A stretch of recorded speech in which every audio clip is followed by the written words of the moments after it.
ভালো ঝমঝমিয়ে বৃষ্টি হয়েছে। এই বৃষ্টির ওয়েদারে কিছু একটা খেতে হবে। লা লা লা লা লা লা লা লা লা। চলো এরকম বৃষ্টির ওয়েদার জাম মাখা খাই। তো জামটা আগে খেতাম না, আগের মর্ম বুঝতাম না। আমার বাপের বাড়িতে বিশাল বড় গাছ, জানো তো, আর কি মিষ্টি জাম, কিন্তু তখন খেতাম না। এখন জাম কিনে এনে খাচ্ছি। তো এখানে দেখো চাট মশলা, গোলমরিচ গুঁড়ো, নুন, চিনি, ধনে পাতা সব নিয়ে নিলাম, আর একটু বিট নুন দিয়ে ওকে মাখবো। ওই লঙ্কাটা ভালো করে, আমি কিন্তু না খুব বেশি ঝাল খেতেও পারি না, জানো। এবারে একটু কাসুন্দি দেবো, দেখো এটা আমার বাড়িতেই বানানো কাসুন্দি।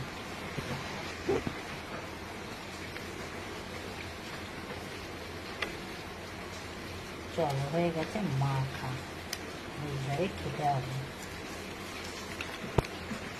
চলো এবারে এর মজাটা নিতে হবে। জলটাকে